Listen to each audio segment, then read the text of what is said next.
నమస్తే అండి, welcome to my channel Lakshmi Ramana recipes. ఈరోజు రెసిపీ వచ్చేసి వెజిటబుల్ గుంత పొంగనాలండి. చాలా అంటే చాలా ఈజీగా టేస్టీగా మనం ఈ బ్రేక్ఫాస్ట్ రెసిపీని ప్రిపేర్ చేసేసుకోవచ్చండి. బ్రేక్ఫాస్ట్గానే కాకుండా ఈవినింగ్ స్నాక్గా కూడా చేసుకోవచ్చండి, నైట్ డిన్నర్గా కూడా చేసేసుకోవచ్చు. వెజిటబుల్స్ వేసేసుకొని ఇలా రుచికరంగా గుంత పొంగనాలు చేసేసుకొని కారం పచ్చడితో ఇలా పల్లి పొడితో తింటే చాలా టేస్టీగా ఉంటుందండి. మామూలుగా మనం గుంత పొంగనాలు కూడా చాలా డిఫరెంట్ స్టైల్లో చేస్తూ ఉంటాం కదా అండి.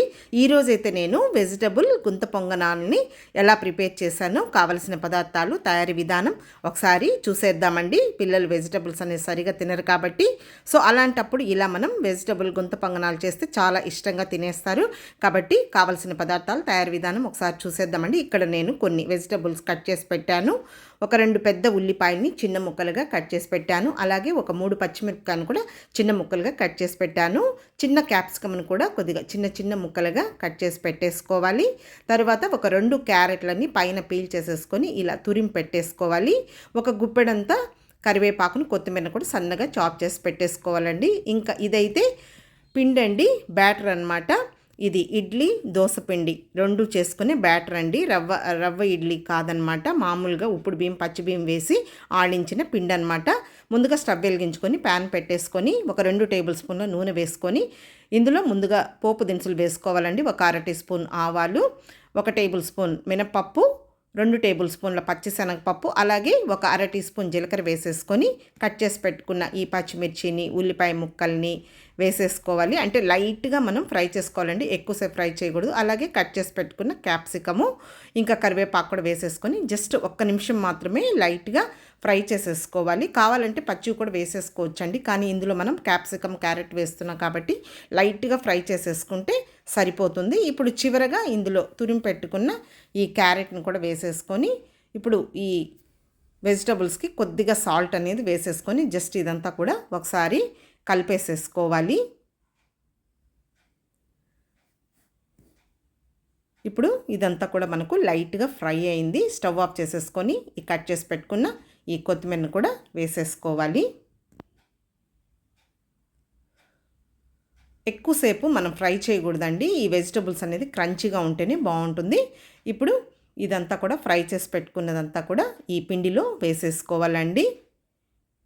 అంటే ఇది నేను రవ్వతో రుబ్బిన పిండి కాదండి, ఉప్పుడు బియ్యం, పచ్చి బియ్యం, మెంతులు అవన్నీ వేసుకొని అటుకులు అలా చేసుకున్న పిండి అండి. ఇప్పుడు ఇందులో ఇంకొద్దిగా సాల్ట్, అలాగే ఒక్క చిటికెడు వంట సోడా కూడా వేసేసుకోవాలండి. ఇంక ఇందులో నేను నీళ్ళు అయితే వేయలేదన్నమాట.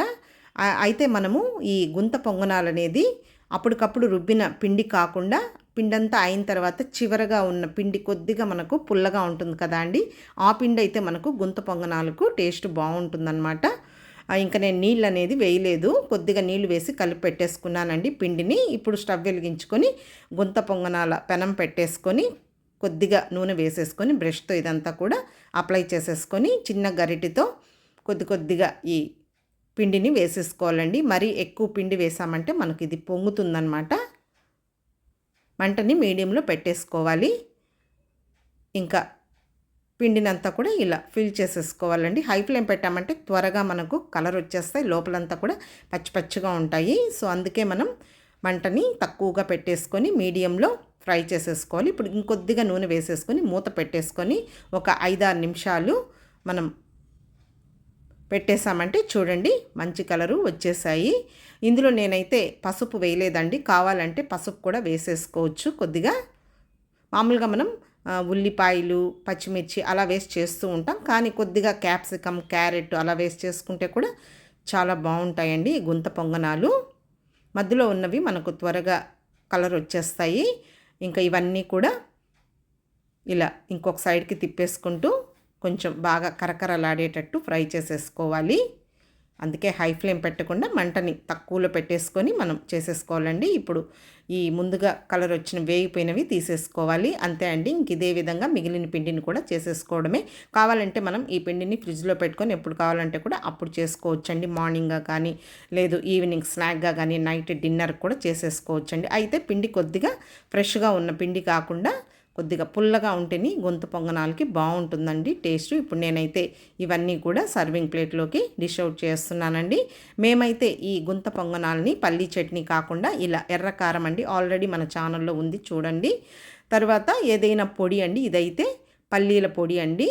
ఇలా మనం కారం పచ్చడి పల్లీ పొడితో తింటే చాలా బాగుంటుందండి. ఇష్టపడే వాళ్ళు కొబ్బరి చట్నీ కానీ పల్లీ చట్నీతో తింటే కూడా బాగుంటుంది. కాబట్టి చూసారు కదా అండి, వెజిటబుల్స్తో గుంత పొంగనాల్ని ఎలా ఈజీగా ప్రిపేర్ చేసేసుకోవచ్చు. కాబట్టి మీరు కూడా ఒకసారి తప్పకుండా బ్రేక్ఫాస్ట్ గాను, స్నాక్ గాను, డిన్నర్ గాను చేసుకోండి. చాలా అంటే చాలా బాగుంటాయి.